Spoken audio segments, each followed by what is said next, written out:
that we have gone through was not simply another economic downturn. It was one that mutated into a perfect storm because at its core was a banking crisis of unprecedented global reach, and we can't afford another one. What it starts with, all those governments that you were talking about, all those governments that are out there dealing with their deficits, are really dealing with the Great Recession of 2008, which has done its damage.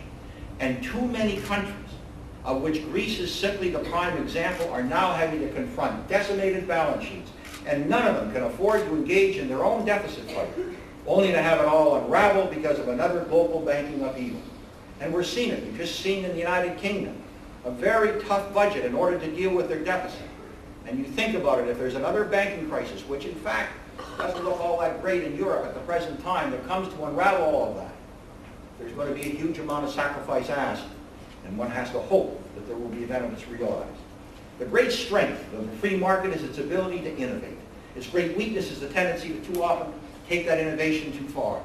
And nowhere is that weakness more damaging than it can be seen in the banking system, a system which depends almost entirely on the trust that we place in it. And that's why the moral hazard posed by institutions who violate that trust will eventually eat at the very foundations of the free market. And that's why we must develop a protocol on how mega banks can be unwound without damaging the global system.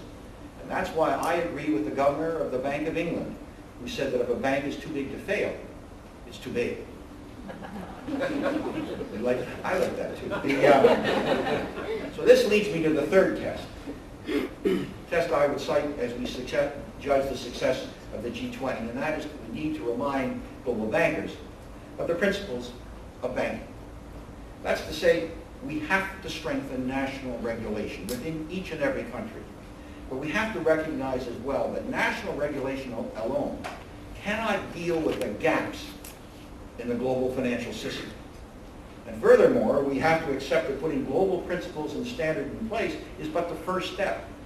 For these are going to have to be continuously reviewed by an international body, the one that I would suggest being the Expanded Financial Stability Board, whose only goal can be the protection against systemic risk. And finally, these new principles and these new standards are going to have to be mandatory, and they're going to have to be fully enforced.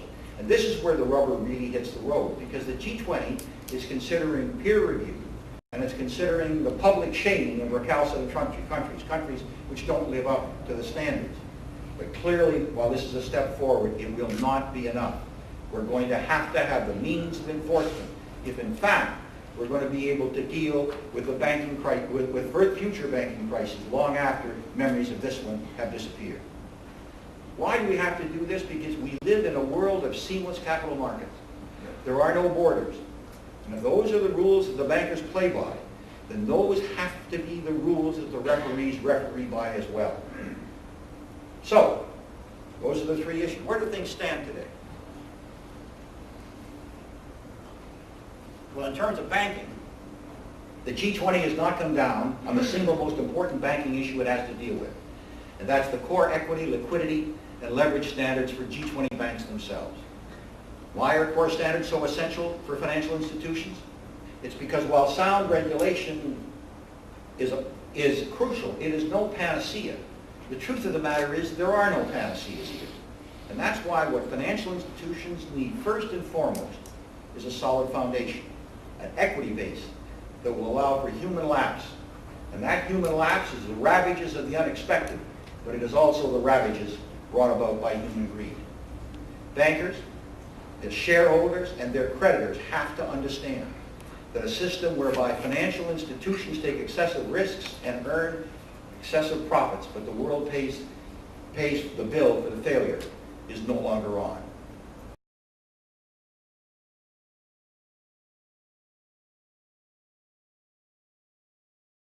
In short, the time for the G20 to draw the line in the sand is now.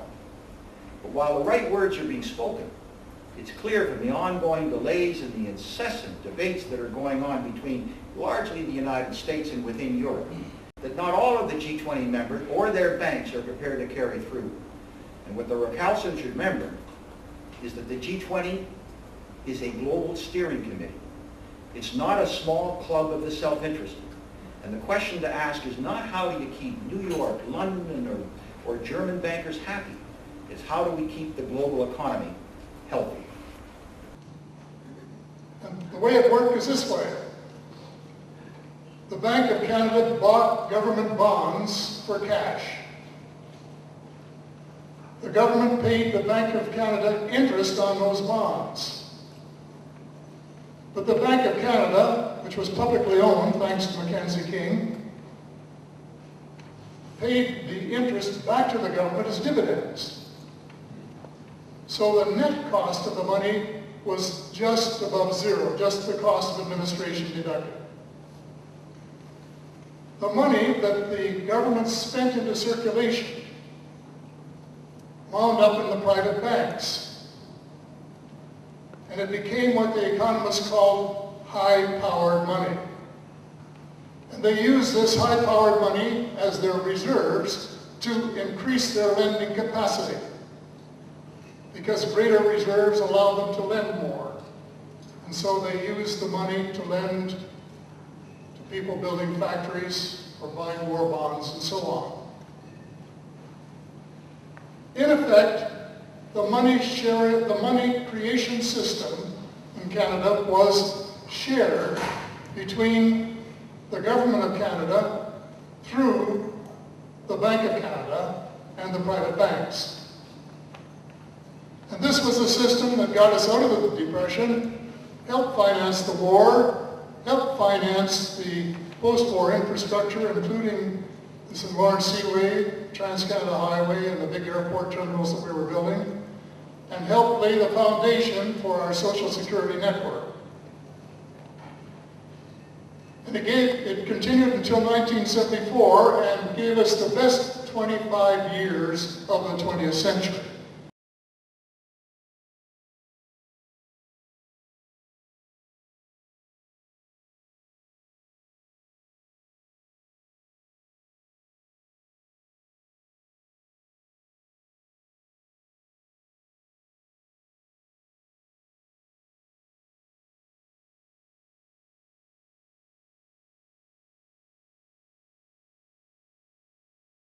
There is now a brand new set of examples that have come upon us this year as well.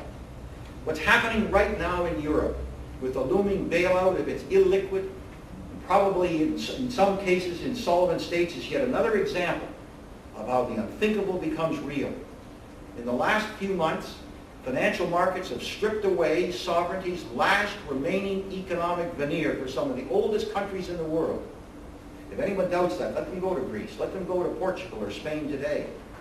More and more, the issue that the world is going to have to deal with and the governments are going to have to deal with is, are the markets going to dictate a country's social and economic policy?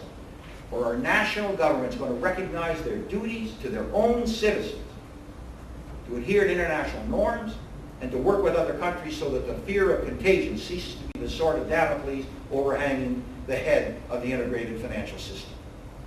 In the same vein, the need to recognize sovereign duties becomes even more dramatic when you take a look at how the global landscape is thinking. What the American and European governments have to come to grips with as they continue to argue among themselves, seemingly oblivious to the rest of the world, is the reality that in the years to come, when the Chinese and the Indian economies have penetrated global markets even further, and they stumble, and all economies stumble, the Chinese, the Indian, the Brazilian, all economies will stumble, as Europe and the United States have.